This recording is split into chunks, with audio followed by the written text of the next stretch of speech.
तीन सशक्त आवाजें, प्रियंका एस कैंतुरा, डॉक्टर सुजाता शर्मा और गीतमाला जलोटा, एक विचारोत्तेजक पैनल चर्चा में एक साथ आईं, जिसका कुशल संचालन आरजे वरुण ने किया। इस सार्थक संवाद में प्रेम, चिंता, महत्वाकांक्षा और जीवन के वास्तविक अनुभवों जैसे विषयों पर गहन बातचीत हुई। लेखिकाओं ने अपनी रचनाओं और निजी अनुभवों के माध्यम से उन कहानियों को सामने रखा जो हमें गढ़ती हैं और हमारे समाज को दिशा देती हैं। चर्चा के दौरान आधुनिक भारत की जटिलताओं, उसकी भावनात्मक परतों और बदलते सामाजिक यथार्थ को बेबाकी से उजागर किया गया। ये संवाद न केवल साहित्यिक दृष्टि से समृद्ध रहा, बल्कि दर्शकों को आत्मचिंतन और संवेदनशील सोच के लिए भी प्रेरित करता नजर आया।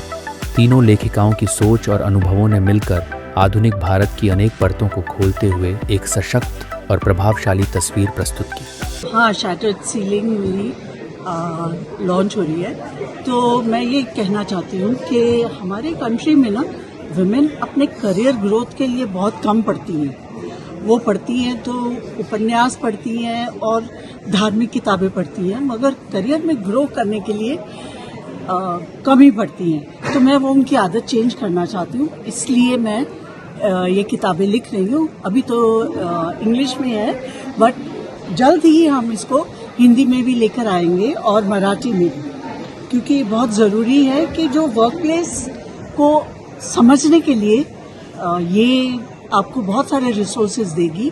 और विमेन जिनके बारे में मैंने लिखा है, ये कलेक्शन है ऑफ 10 इंटरव्यूज जो विद विमेन जो पहली बार अपनी ऑर्गेनाइजेशन में बोर्ड लेवल पे पहुंची, जैसे दूरदर्शन में विजय लक्ष्मी छाबड़ा, एयर इंडिया में अनीता खुराना, फिर दीना जी who became the first president of Bombay Stock Exchange.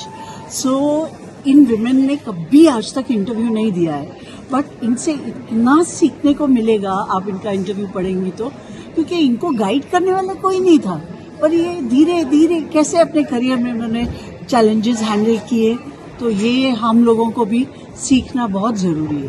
तो मैंने इसलिए किताब लिखी। किताब पढ़ने से उनको कुछ पता चलेगा कि और लोगों ने ये सिचुएशन कैसे हैंडल करी।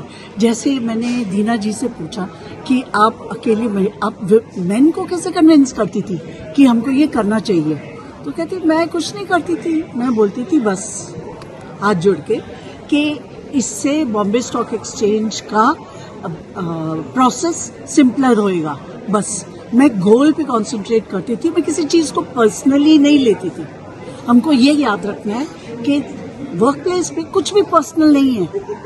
तो ऐसी छोटी छोटी चीज़ें जब सीखने को मिलती है इंसान को, तो पता चलता है कि मेरे को कैसे अपनी लाइफ में ये सिचुएशन हैंडल करनी है। सबसे पहले तो मैं कहना चाहूँगी मुझे बहुत अच्छा लग रहा है, टर्न आउट बहुत अच्छा है, बहुत सारे लोग दिख रहे हैं। आज पिछले साल थोड़ा सा कम था। मैं कंग्रेचुलेट करना चाहूँगी एनबीटी को, जिन्होंने इस बार एडवर्टाइज बहुत किया है। पूरी दिल्ली में मैंने देखा होर्डिंग्स लगे हुए हैं जगह जगह। I think that has help, because sometimes what happens people forget the dates and then it is gone and you realize oh we missed it. तो इस बार वो अच्छा हुआ, so everybody is there, there's a lot of crowd which is good.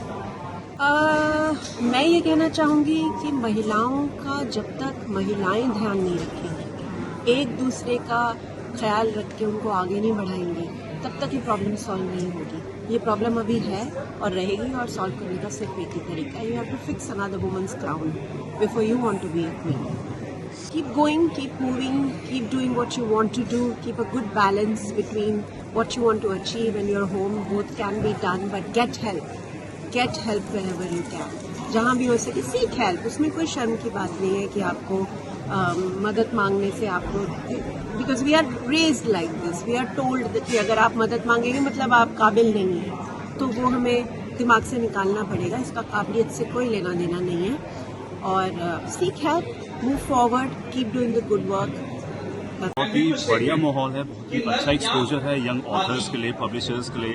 नए नए लोगों से मिलते हैं, बहुत कुछ सीखने को मिलता है। जस्ट लाइक अभी एक अनमास्किंग मॉडर्न इंडिया के बारे में हम बात करने वाले हैं, तो नए नए ट्रेंड्स के बारे में पता चलेगा, एक्सपोजर मिलेगा। स्पेशली जो जेन जी है, जेन अल्फा है, उनको बहुत ही एक साफ क्लियर इमेज पता चलेगी क्या आगे करना चाहिए, क्या नहीं करना चाहिए। बाकी उनकी लाइफ है, उनके चॉइसेस हैं, और हम कोशिश कर रहे हैं कि उनको जागरूक करें, अवेयर करें, so that they are aware कि क्या चीज़ें हैं जो शायद हम अवॉइड कर लें एक रैट रेस के पीछे ना भागें ताकि खुद का जीवन सरल रहे, बेहतर रहे और अच्छा रहे। बिल्कुल सर, दुख होता है लेकिन यही सच्चे है कि जो हमारी आज की जनरेशन है वो पूरी मोबाइल और टेक से भी हो गई है, वो बुक्स के पीछे जा रहे हैं, कम हो रहा है। लेकिन मुझे लगता है जो आज का मैं इनफैक्ट अभी जो मैं क्राउड देख रहा हूँ वो कहीं ना कहीं बुक्स की तरफ आ रहा है, जो किताबों की जो खुशबू होती है ना उसको महसूस करना चाह रहा। तो यस, ड्रास्टिक चेंज है, बट कहीं ना कहीं थोड़ा बहुत वापस ओल्ड स्कूल की तरफ जा रहे हैं और बुक्स को उठा रहे हैं। तो आई थिंक बहुत पॉजिटिव है ये वर्ल्ड बुक फेयर के। बी योरसेल्फ, किसी के पीछे मत भागो, थोड़ा सा डिजिटली दूर रहो तो ज्यादा अच्छा है आपके लिए भी और आपके परिवार के लिए।